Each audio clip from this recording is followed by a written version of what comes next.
नमस्कार एवरीवन।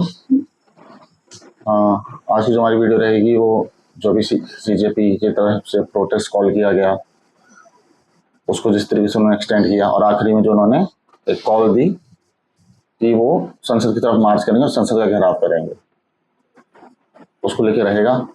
इसके अंदर सबसे मेन बात जो जानने की है वो ये है कि जो इन्होंने बातें रखनी थी शुरुआत में, उसके बाद उस पूरे प्रोटेस्ट में क्या क्या चीज़ें बदली गई। जो प्रोटेस्ट नीट के छात्रों को लेके बोला गया था, जिसकी नीट की परीक्षा है नीट के डॉक्टर के सिलेक्शन के लिए थ्रू आउट द इंडिया, उसके छात्रों को लेकर इन्होंने शुरू किया। वो चीज़ कहाँ कहाँ बदली, आखिरी में उन्होंने क्या जो चेंजेस आए उस पर बात करी और इसका क्या प्रभाव निकल के आया।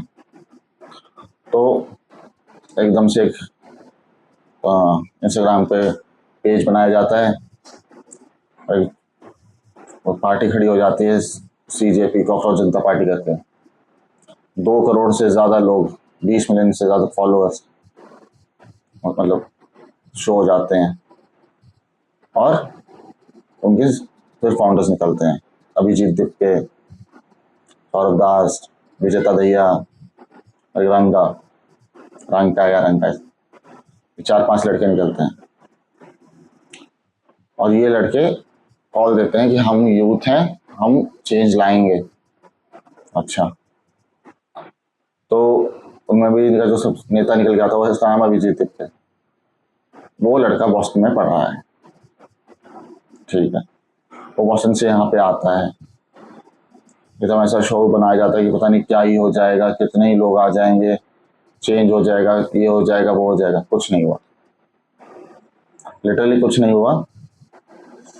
जहाँ पे वो बुलाया गया वो गया जंतर मंतर पर, उसने परमिशन मांगी। उनको ये था कि परमिशन नहीं मिलेगी और मुझे उठा के जेल में डालेंगे। दिल्ली पुलिस ने उसको परमिशन दे दी, सीधा एयरपोर्ट से लिया और जंतर मंतर पे छोड़ दिया गया, चलिए आप अपना प्रोटेस्ट शुरू कीजिए। 2 घंटे नहीं टिक पाई अपने प्रोटेस्ट के पहले दिन, गर्मी में प्रोटेस्ट कितने की कोशिश करी, कुछ नहीं हुआ। 200 लोग नहीं आ रहे हैं प्रोटेस्ट के अंदर। फिर लेके आए लद्दाख से सोनम वांगचुक को कि अभी सोनम वांगचुक जी हैं, ये अनशन करेंगे। भाई तुम्हारे पास 1 दिन के प्रोटेस्ट की परमिशन थी, तुम उसे खींचते रहे 20-21 दिन। उसके बीच में ये पंजाब भी होके आ गए, यूपी भी होके आ गए, ये महाराष्ट्र भी होके आ गए, ये बंदा अपने घर भी होके आ गया बीच में और प्रोटेस्ट चल रहा है। मतलब ऐसे नहीं, दिल्ली से महाराष्ट्र होके वापस आ गया, प्रोसेस चल रहा है। उसके बाद नीट के स्टूडेंट्स की बात तो पता नहीं हुई नहीं हुई, क्या हुई, बात निकल गई कि हम अनशन करेंगे। बहुत सही, अनशन चल रहा है। 20 दिन के अनशन के दौरान जो सोनम वांगचुक जी आराम से बैठे हैं, उनको ना कोई चक्कर आ रहे हैं, ना हेलुसिनेशंस हो रहे हैं, दिल्ली में गर्मी पड़ रही है, कोई दिक्कत नहीं। जो भी टाइम उनको देखो, वो बंदा अनशन पे भी है और वो बंदा दिन में सेवरल टाइम्स वॉशरूम यूज कर रहा है। अगर पेट में कुछ जा नहीं रहा है तो आ कहाँ से रहा है। चलो ठीक है, हमने मान लिया कि यूरिन पास आउट करने जा रहे हैं, आप पानी पी रहे, क्लियर बॉटल से पी लो, इसलिए कि क्लियर बॉटल रखो वहाँ पे, आपको थर्मस में से पानी पी के दें, उसमें पानी है, चिकन थुक्का है और कुछ है, क्या पता, उसका कोई हिसाब नहीं। ये सब होते होते 5 दिन पहले सोनम वांगचुक जी का सारा चलता रहा।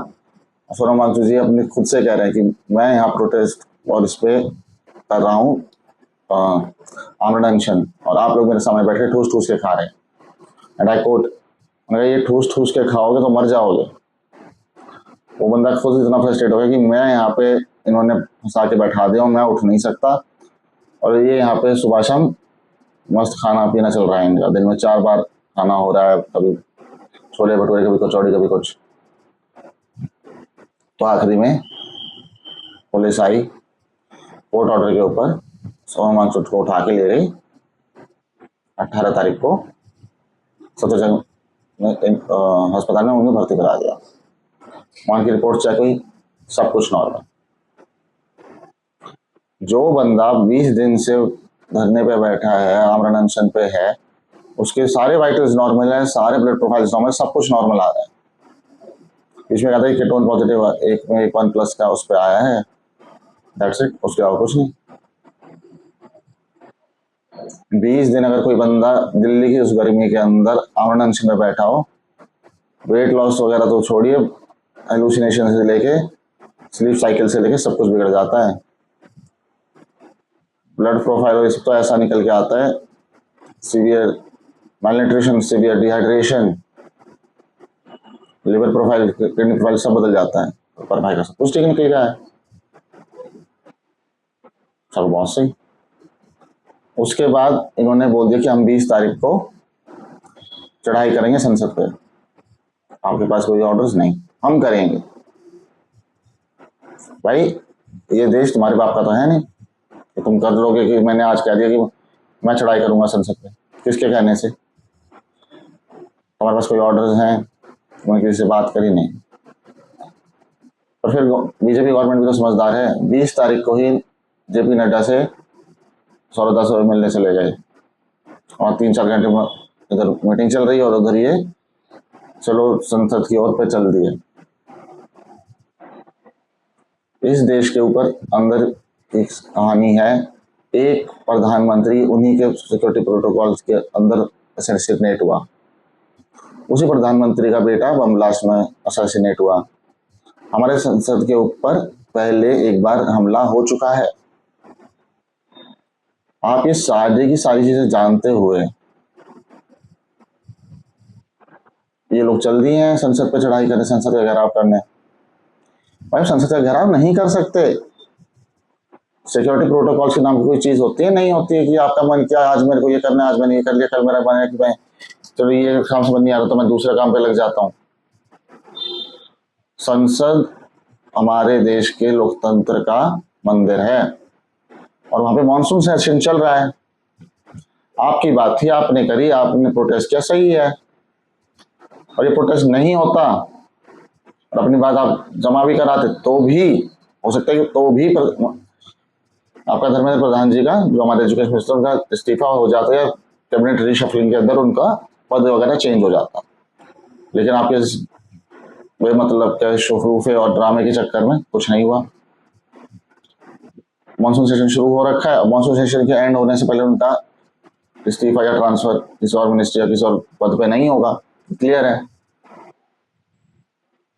अब बात आती है कि इससे पहले क्या इस देश में लीक नहीं हुए पेपर, इसके बाद ये जो कहानी रहेगी उसका क्या सीन है? भाई देखिए, इस देश में पेपर लीक का इतिहास बहुत पुराना है, ठीक है। और ये सारा जब चल रहा है, 20 तारीख को इन्होंने संसद में मार्च करी, 21 तारीख को सॉरी 20 तारीख को ही फार्मा का जो पेपर होता है वो लीक हुआ पंजाब में। उसके अंदर 30-35 लोग शायद पकड़े गए, उसको लेके जो प्रोटेस्ट हुए, पंजाब वाले कह रहे हैं कि इन बच्चों के ऊपर तुमने लठबाज पर साहिब दिल्ली की जो गवर्नमेंट है, संसद में जो हमारी केंद्र सरकार है, बहुत क्रूर है। आपने जो अपने आम आदमी पार्टी वालों ने किया है पंजाब के अंदर, वो देखा? हमारे यहाँ पे जो इनको खदेड़ा गया बाय लाठीचार्ज, उसके अंदर ये पहला प्रोटोकॉल था कि किसी को भी ग्रेवियस हर्ट नहीं होगा। आप ये ध्यान रखें कि पुलिस की किसी को ग्रेवियस हर्ट ना हो, किसी की जान पे बात ना आए, उनको बस खदेड़ के हटाया जाए उस जगह से। और पंजाब में जो लाठीचार्ज हुआ है या केरला के अंदर जो वाटर कैनन और आंसू गैस और सब कुछ यूज हुआ है, उस पर कोई बात करने वाला है? वो तब तो तुम्हारे मुंह से जाएंगे। वहां पे क्या प्रोटेस्ट नहीं हुए? और वही वाली बात है, वो विपक्ष की सरकार है वहां पे, उन तुम कैसे कह दें? और वो बात उठ गई तो फिर सारी मट्टी पलेत हो जाती है। पर ठीक है, 20 तारीख को इन्होंने संसद घेरने की कोशिश करी, पुलिस ने इनको रोकने की कोशिश करी। अब बात निकल के आती है कि एग्रेसर और एग्रेसिव का खिलाड़ी बना, विक्टिम कौन? सबने कह दिया कि स्टूडेंट्स पे लाठी चार्ज हो गया ये। भाई वहां इन जो प्रोटेस्ट करने वाले लोग हैं, इनके द्वारा पत्थर फेंके गए, पत्थर कहाँ से आए? उस पूरे एरिया के आसपास कहीं कंस्ट्रक्शन साइट नहीं है, पत्थर फेंके गए, तो पथराव हुआ, उसके अगेंस्ट में अप्रोप्रिएट फोर्स यूज करी गई। और ये सिंपल सी बात है, दंगे के टाइम पे अगर मतलब दंगा आप भड़काने की कोशिश करेंगे तो अप्रोप्रिएट फोर्स यूज करके आपको गिरफ्तार करने का हक पूरी प्रशासन को है, इसमें कोई दिक्कत की बात नहीं है। जो BINS में 34 से 44A का जो बीच का जितने क्लॉज है वो इसकी आपको समस्या देते हैं।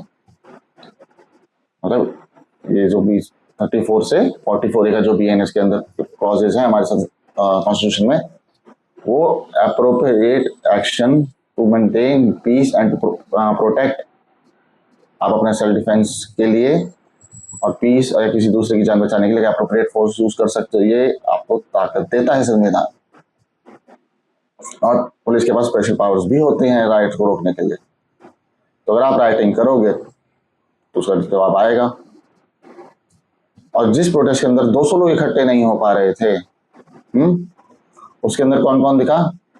यूपी से आए हुए हिस्ट्री शीटर्स, पहले भी स्टोन पेल्टिंग, दंगा भड़काने और कई सारी चीजों के अंदर हिस्ट्री शीटर्स रहे हैं, वो इसमें शो हुए।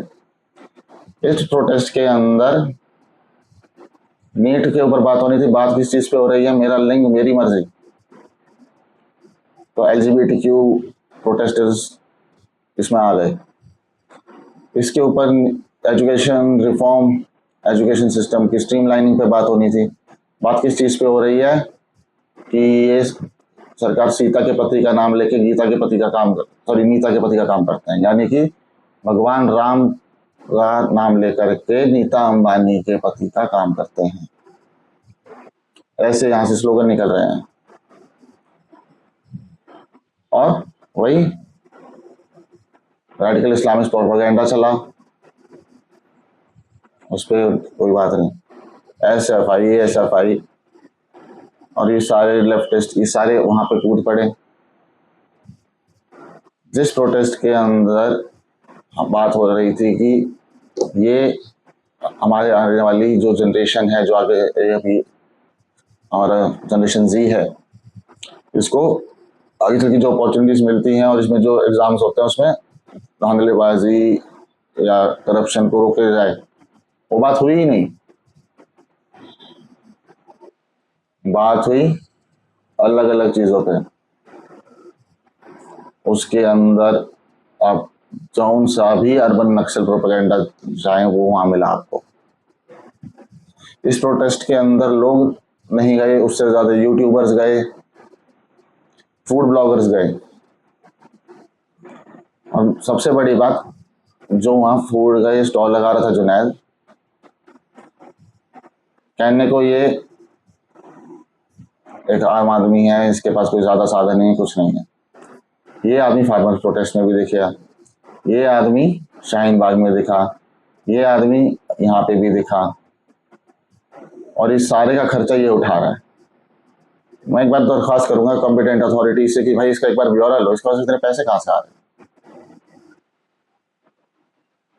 3 टाइम का खाना सैकड़ों हजारों लोगों के लिए जो इसने किया है, उसका अगर आप हिसाब लगाएं तो कॉस्ट करोड़ों में जाती है। तो एक बार जरा इससे भी ब्यौरा ले लिया जाए कि भाई बताओ कहाँ से आ रहा है। या अभिजीत दिपके और सौरभ दास, इन्होंने जो ये फ्लैट्स और होटल्स रेंट आउट करे हैं 20-25 दिनों के लिए, इनसे पता कीजिए, क्योंकि कहने के हिसाब से ये बेरोजगार हैं, इनके पास इनकम का कोई सोर्स नहीं है। और इनके पास GK1 के अंदर फ्लैट है, इसके अलेजिडली जो रेंट आता है it's in lakhs. Park hotel के अंदर का रूम है, उसका भी एक रेंट अगर आप एक दिन का पकड़े तो 3 से 4 हजार रुपये तो बनता ही है। ठीक है, इसके अलावा इनका घूमना सारा सब चीजें जो भी अरेंज हो रहा है, उसका पैसा कहाँ से आया? ऐसा क्या कमा रखा है इन्होंने? इंक्वायरी तो होनी चाहिए ना कि ये जितना प्रयोजन हो रहा है, वहां पे टेंट लग रहा है, स्पीकर्स लग रहे हैं, माइक्स आ रहा है, सब कुछ आ रहा है, पैसा किसने दिया? क्राउड फंडिंग हो तो पता चल जाएगा, वैसे फंडिंग हो तो भी पता चल जाएगा। और इस प्रोटेस्ट के अंदर सबसे बड़ी बात क्या गई थी कि हम किसी पॉलिटिकल पार्टी से अलाइन नहीं करेंगे। समाजवादी पार्टी वहां पे, आम आदमी पार्टी वहाँ पे, कांग्रेस पार्टी की तरफ से लोग वहाँ पे पौनखेड़ा गए थे। तो ये अभी जो ने जितनी अच्छी बातें राहुल गांधी के बारे में कही हैं पुराने टाइम पे, तो उसको देख के राहुल गांधी जा नहीं सकते थे। तो 20 तारीख के ड्रामे के बाद अब 21 तारीख को तो देखिए खड़जेड़ा गया, वहां से खरीदने के बाद रात को फिर आ गए। 21 तारीख को राहुल गांधी जी आके बैठ गए कि हम घेराव करेंगे नरेंद्र मोदी जी के आवास का। क्यों भाई? आपकी खुद की दादी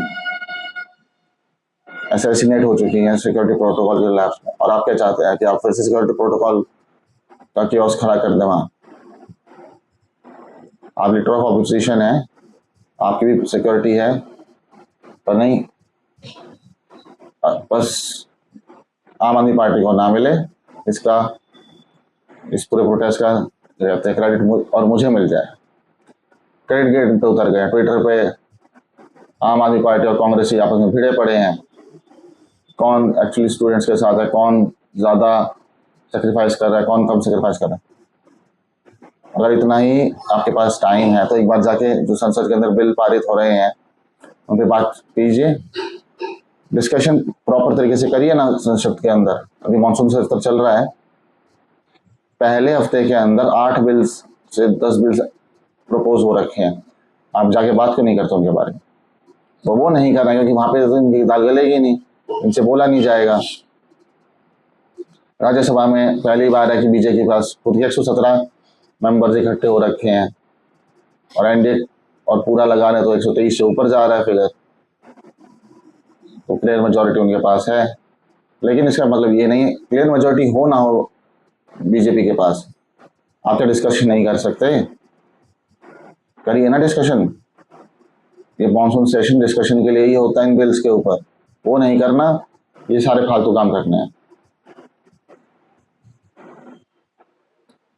ये जो प्रोटेस्ट है, ये जो भी कुछ कह के शुरू किया गया ऊपर, ये नीट पीजी, नीट यूजी या नीट एसएस के स्टूडेंट्स को लेके नहीं है, ना ये किसी भी स्टूडेंट्स को लेके नहीं है, या उन फेलिंग पॉपुलेटेशन और पॉलिटिक्स पार्टी का एक फ्रेमवर्क तैयार किया गया है जो कि अपनी साख बचाना चाहते हैं, क्योंकि ये देख चुके हैं कि बिहार में तेजस्वी यादव के साथ क्या हुआ है और बंगाल में ममता बनर्जी के साथ क्या हुआ है।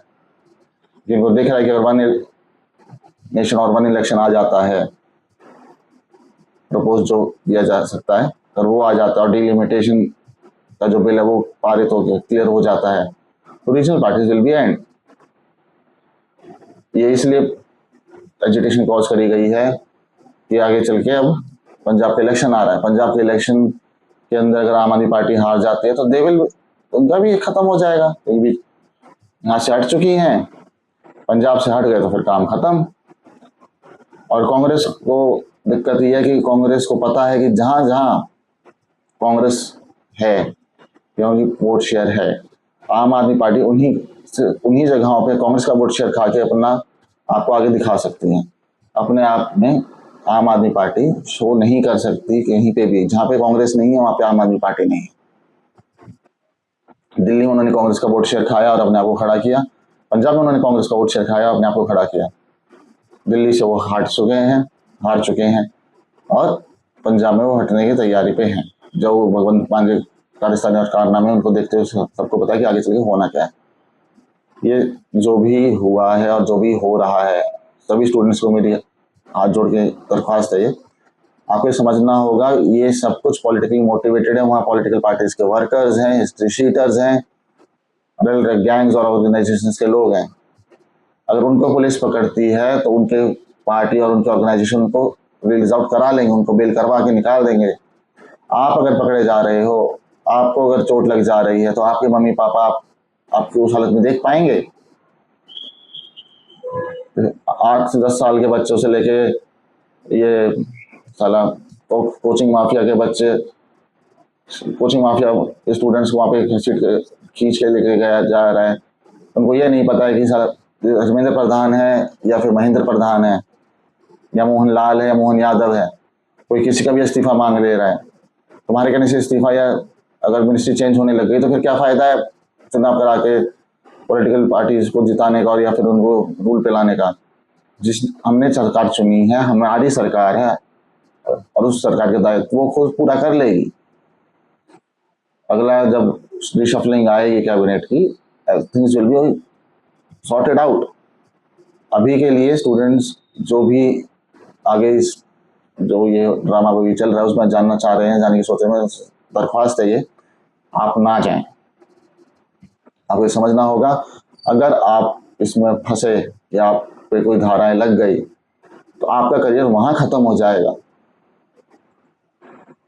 और ये इतनी सारी बात होने की बात पे आखिरी बात ये, अगर ये इतने ही बात करनी है, रिफॉर्म्स लाने और बाकी चीज लानी है, सबसे पहले मेरिट बेस्ड होना चाहिए, रिजर्वेशन बेस्ड एग्जाम नहीं होना चाहिए।